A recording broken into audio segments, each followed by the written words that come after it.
The content, there's a lot of it, and then the tests. I have a hard time with exams. My brain just wants to fall asleep the whole time. Students tell us about the classes they're praying to pass here on campus.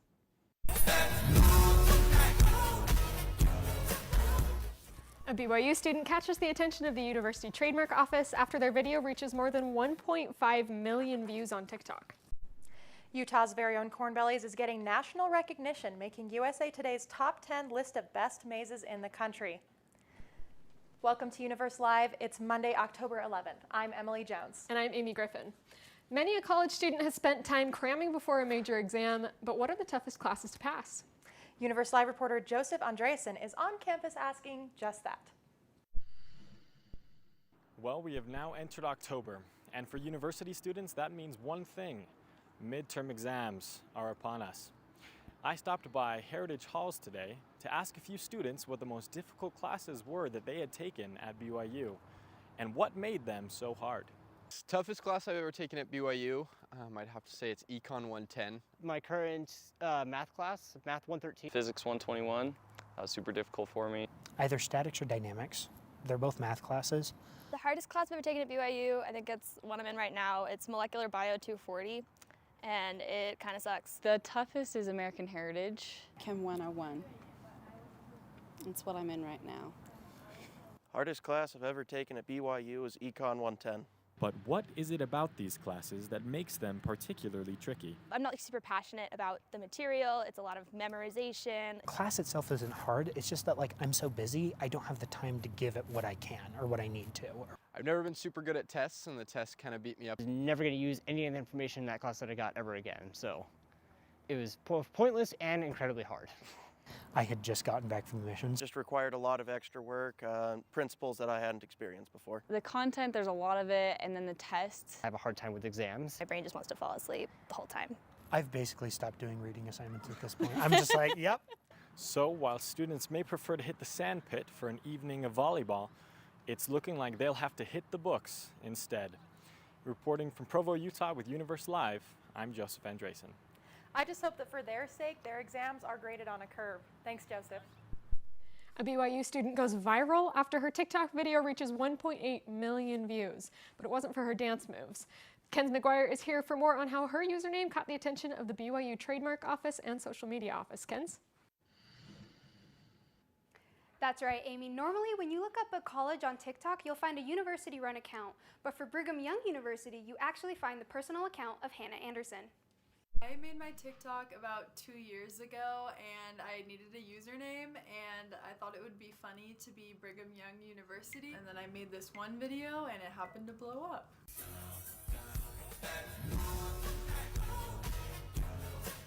Hannah's video has 1.8 million views and 314,000 likes. I definitely didn't think it would get any attention when I made it. My TikTok isn't popular. I think I only had 400 followers. BYU's social media team was one of the 1.8 million viewers, and now they want ownership of the Brigham Young University username. But I fear I may have girl-bossed a bit too close to the sun. Their social media team reached out to me and told me, hey, you should probably change it before we have to get branding and licensing involved. So I did change my username. Did I make a second account with the same username?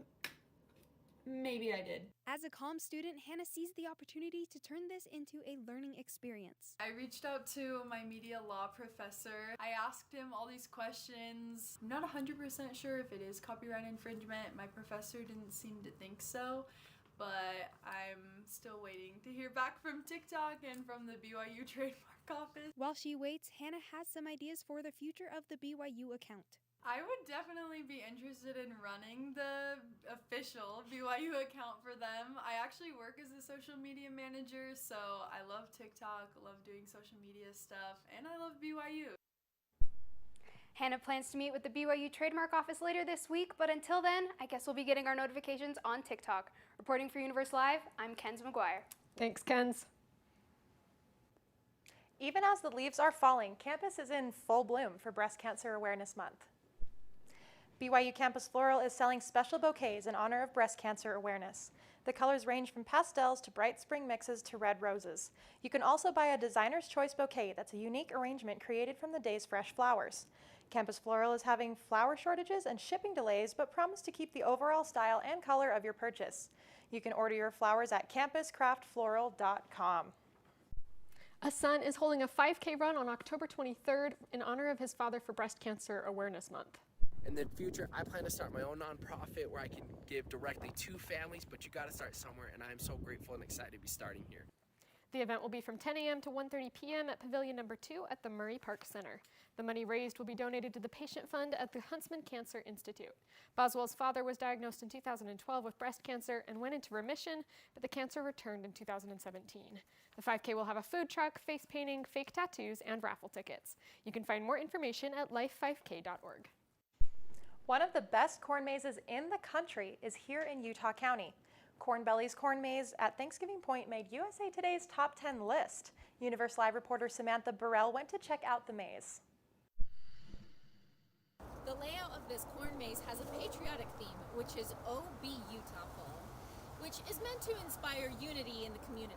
And as someone who's never finished a corn maze by herself, I will need to rely on that unity. Come on.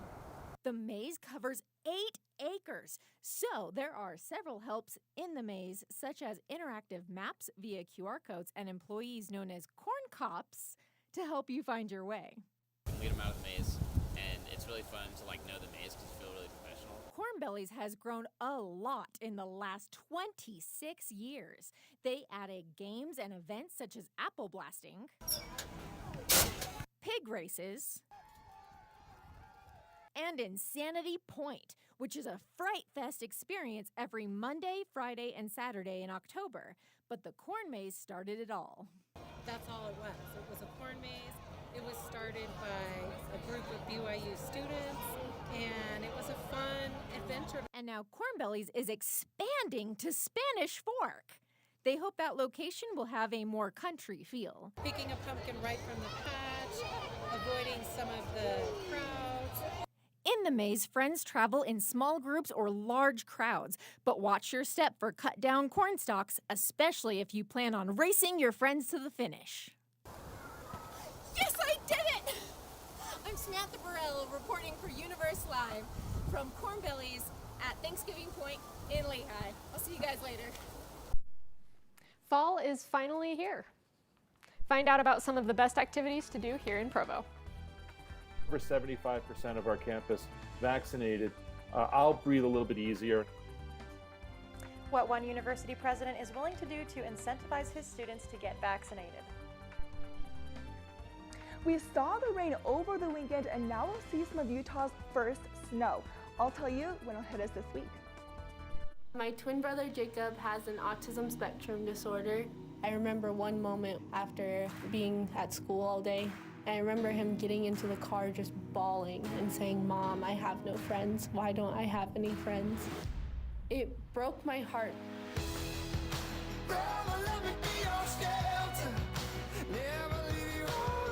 That was the moment when I realized that I needed to do something about this. I needed to make a difference in his life. And I knew that if I could help him find a friend, I could help teach other people that including people with differences is the right thing to do.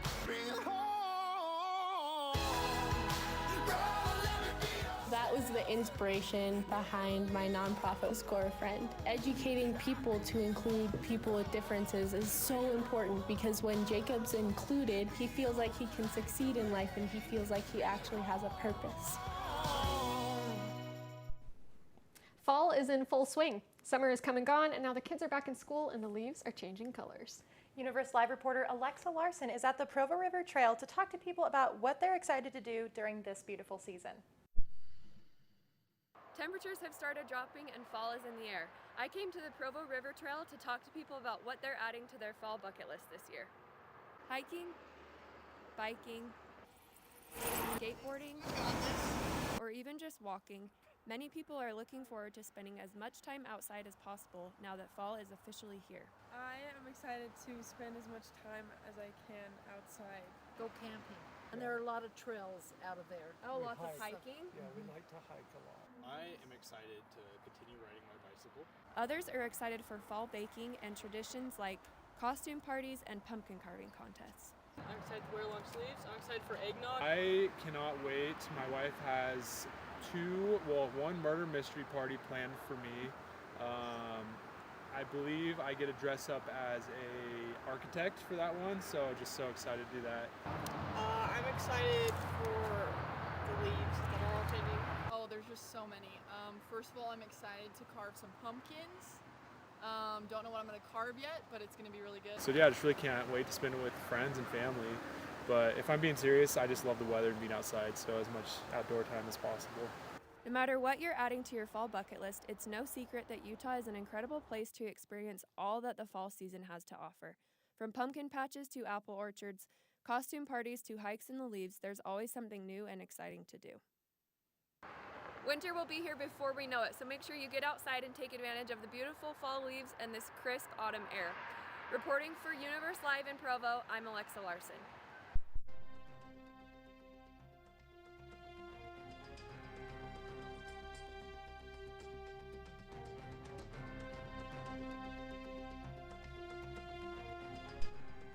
The snow is here. Take a look at the beautiful Alta Ski Resort just covered in that white powder.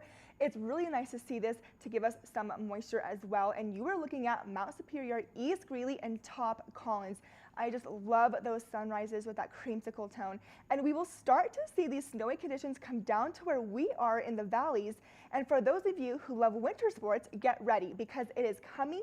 And in some areas, it is already here. For today's radar, you can see it behind me. Utah is pretty dry right now, but then this blue-green mix, the snow-rain mix, will come down and hit us this afternoon. And here's what you can experience from this storm coming up. We can have snow in the mountains, a Tuesday commute, which will be kind of messy from that snow, a hard freeze, but then by Wednesday, it will dry up and that will begin to disappear.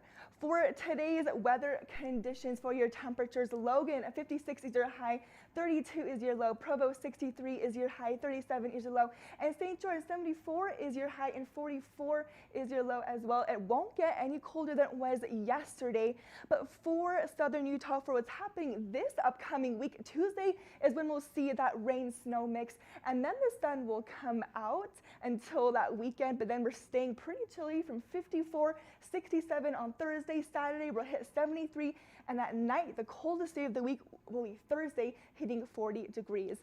For northern Utah, we will experience and feel that cold and chilliness.